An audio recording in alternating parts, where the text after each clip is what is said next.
Hello, everyone. So, this is going to be part 4 of the microbiome. I'm just studying into this, sharing what I'm learning. Um, Maybe there's something that you'll find interesting yourself. Again, I'm making this up as I go, essentially. So, see a doctor or see a professional if you really want to um, make any changes based on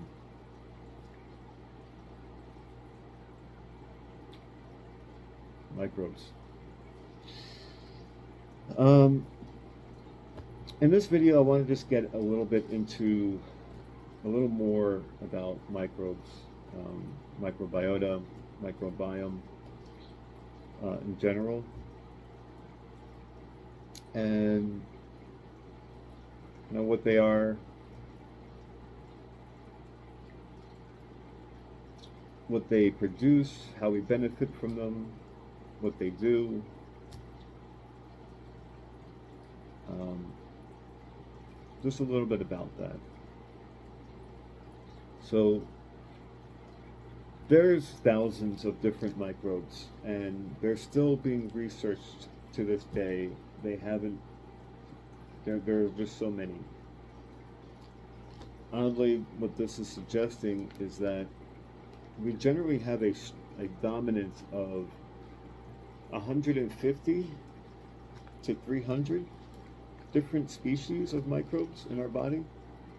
So, which is kind of interesting, right? Because, like, to me, and I'd have to see if there's something that can elaborate more on this, but if there are thousands of different microbes and a person on average can dominate to 150 to 300 species, it's probably more often that people have completely different micro ecosystems going on in their body than somebody else. Um,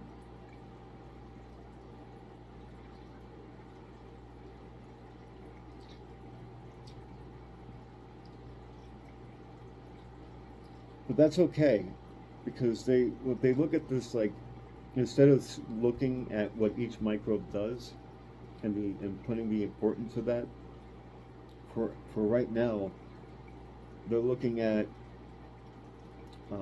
the categories that there are only so many like categories that we benefit from the microbes, and the biggest and most fundamental is that the microbes are going to produce short chain fatty acids, and those are going to be used for quite a few different things. Polyphenols play a big role into that, but I'm probably not going to get much into it. Signaling, um, gut barrier, brain, gut brain connection, the ability to have a better intuition and connect to your body um, is really important here from the microbes. Um, so just there's a few other things too, but just to start with the production is that there's there's like 6, 7 different, like, major categories of microbes that they put all the different microbes together under, and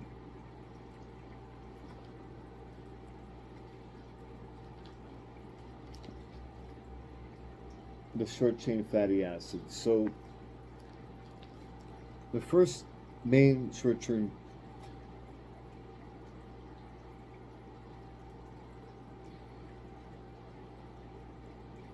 there is something called functional redundancy, and you want a diversity of your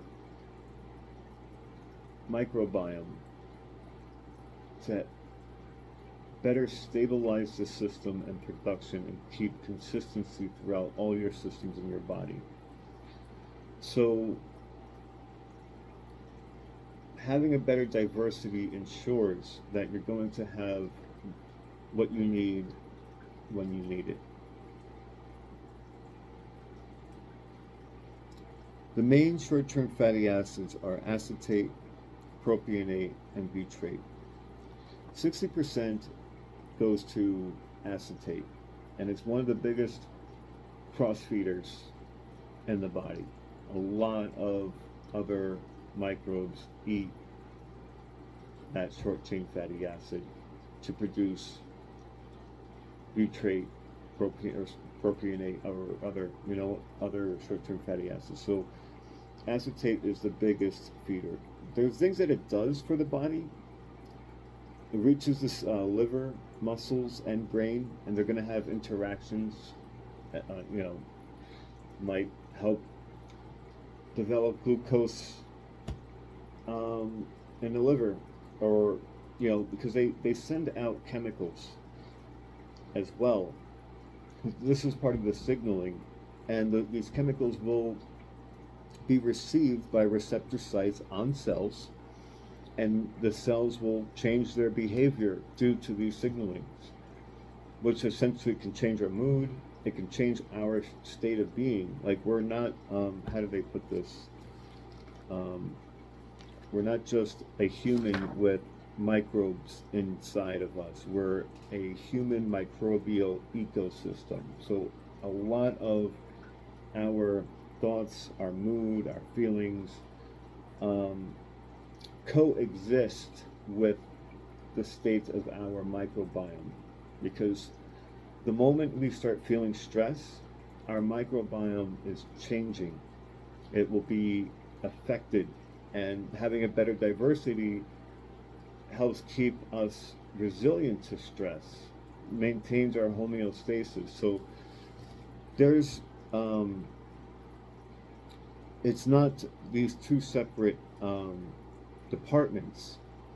Like, the microbiota on one area of my body can be different. I can have a completely different arrangement of microbes, microbiota in one area can be different from another area depending on the immune system, oxygen levels, inside or out. So it's all, most of our body is a foreign DNA from different microbes of bacteria and such. So to me, that's a very fascinating thing. Most of what we think we are is something else. In comparison, our DNA does not make up the majority of what we are, which is, kind of opposite of what I grew up kind of thinking.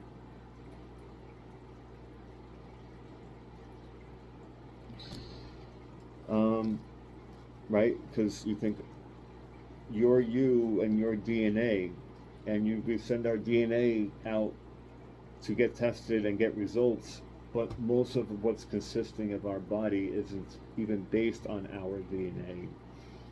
It's based on the harmony we have with the diversity of other existing foreigners. And the greater our diversity also enforces not only stability in our chemical sense, but even our physical barriers, like our just the mucus layer alone. Just because the stomach acid is constantly eating away at our organ, the mucus layer is our only protection. If we don't have a healthy gut biome that could be reduced by stress,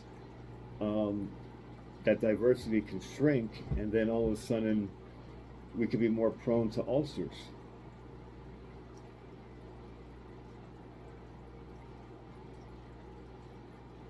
There are quite a few other different things too that comes from all this.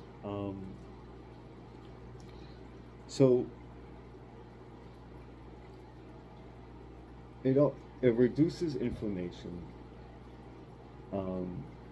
But this is the area of where microbes kind of play a role. They are living in your body, and the better harmony you have with that the better all the systems are going to function. Right, so we talked about gut barrier integrity, making sure all the, nothing's leaking into something else. The structure of the skin, the structure of your organs, the tissues, your fascia, everything kind of depends on the diversity of that, or at least their signaling. As long as the signaling is being done right. The immune modulation promotes regulatory T cells, right? Reduces pro-inflammatory cytokines. So the greater diversity of the microbiome also keeps a stronger, resilient immune system. So anything that is foreign, that is attacking the body, the microbes are going to be also able to provide the immune system the resources it needs to be more resilient to that. I think I'm going to get this more into that in the next video, maybe about signs and symptoms, and maybe a little bit about mold, resilience against that as well. Metabolism, our ability to break down, particularly between propionate and acetate, helps our ability to have the enzymes and breaks things, all the different things down and turn them into our body, right? Again, nothing that we, there's some things that can get through our system, right? But mostly what's coming out of us is not like the byproducts of what we ate.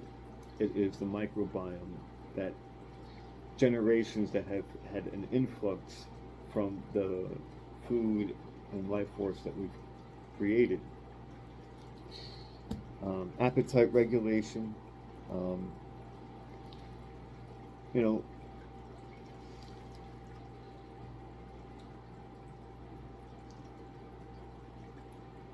when our microbes are fed and well nourished, that's when the appetite signaling starts to slow down, right? So it's not like once we eat something, we're going to feel full. It's like usually about, it's like 20 minutes, right? It gives the body a little bit time to get a sense that it's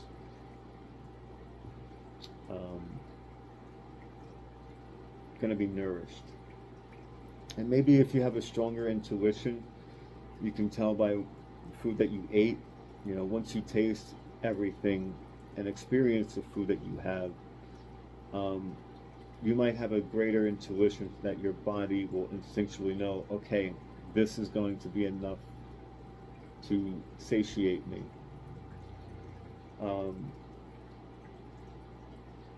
And if you have a good diversity and a good mix, that's going to be better developed than when we eat a lot of foods that don't nurture the microbiome, and we lack that connection of, when our eyes get bigger than our stomach, it's probably going to be, I don't want to digress too much into that, but brain signaling, right? Because the chemicals and signals that we're cultivating in our body, again, it's not that microbes are good or bad. It's how well we maintain the harmony. And if we have particular ones that can offset the balance, and they can start sending signals that make us crave things that aren't going to be beneficial,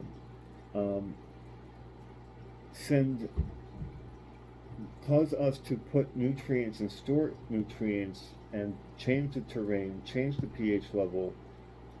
They can start to modify our bodies to better cultivate the environment that they want if those microbes get too big. And the ones I'm talking about are like the ones that when we eat a lot of sugar,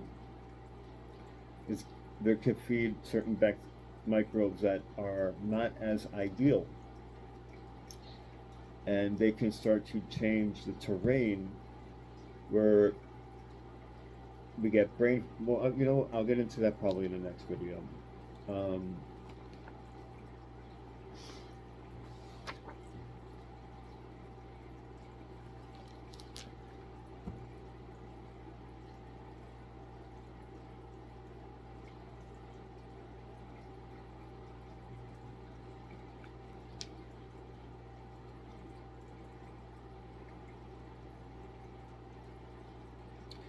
the short chain fatty acids signal to us, we can tell that we're good with the short chain fatty acids when we feel energy, like energy is available. So there's no fatigue.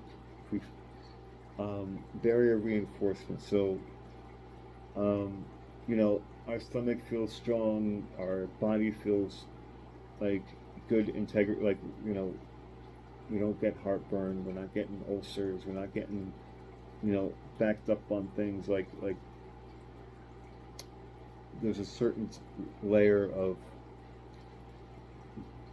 barrier reinforcement security that we feel healthy in that domain.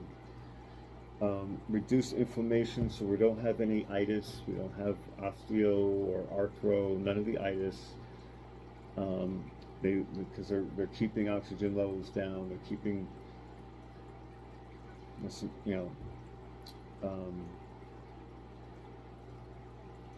they help with that. Regulate immune tone, so the immune system is strong as well.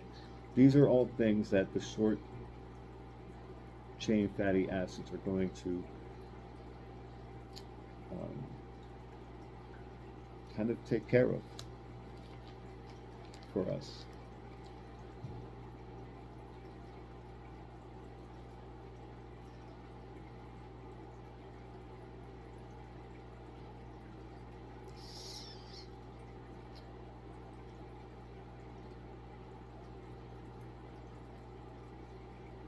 There's actually a lot of like tryptophan metabolites, secondary bile acid modulation, neuroactive compounds, for serotonin precursors and GABA productions and insulin resistance, chronic inflammation.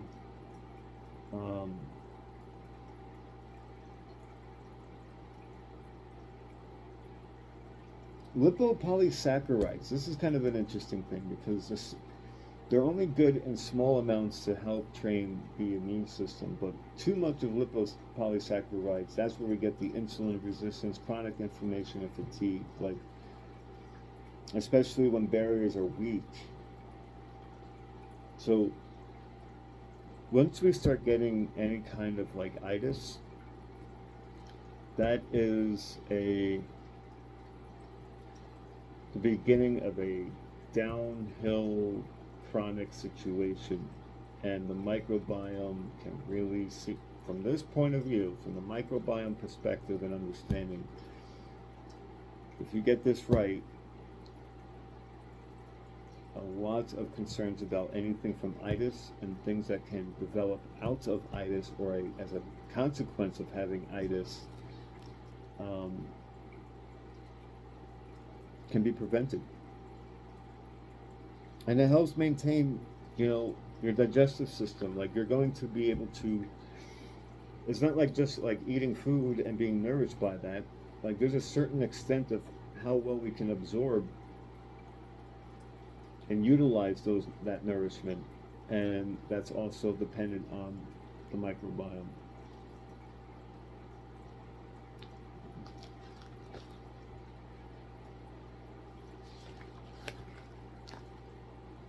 Neuroactive compounds are very important for GABA, serotonin precursors, dopamine precursors, and acetylcholine related compounds. I definitely didn't say that right, but that last one, I'm not too familiar with the last one yet.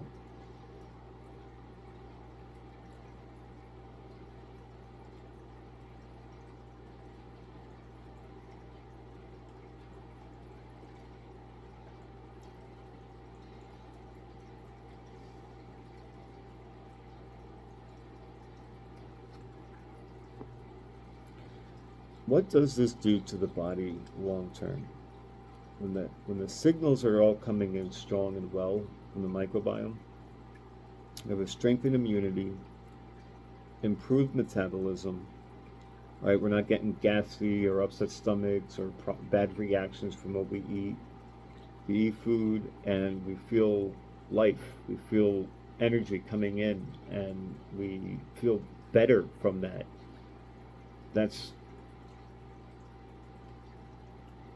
healthy microbiome, you know.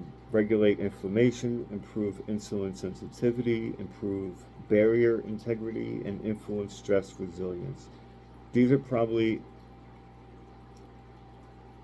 everything that the microbes are going to benefit us the most with. Good immunity, good metabolism or digestive system, keep inflammation down, keep blood sugar regulated, right? Insulin sensitivity, keep barrier integrity, and keep us resilient to stress. Now, chronic inflammatory signaling, now this is when the off microbes are being produced. Maybe we have too much sugar in our diet. We're going to increase the metabolic disease risk. We're going to find ourselves in more states of fatigue and contribute to brain fog. Increase autoimmune activation and impair mitochondrial function, the powerhouse of the cell. So these are actually, might seem somewhat minute, but are fundamental to our health and everything that can kind of go wrong. It seems like this is something to maintain, you know, just to be aware of. How can foreign DNA influence us? Molecular fragments, metabolic byproducts, and surface molecules.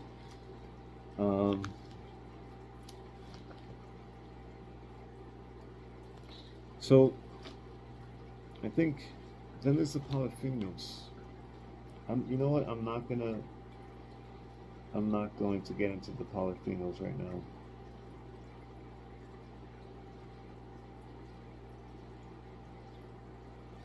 But there is a lot to them, and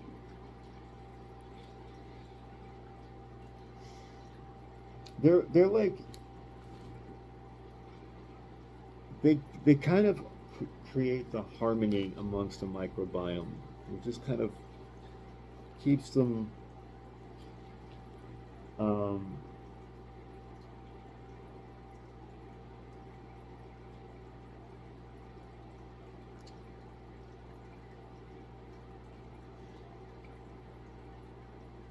just keeps everything nourished and going well without getting into the details of that. You know, keeps everything a little more clean and sharp and just a little on point. Anyway, I think that's where I'm just going to leave it for this this video. Just a little talk about the microbiome, what they do, our relationship to them, and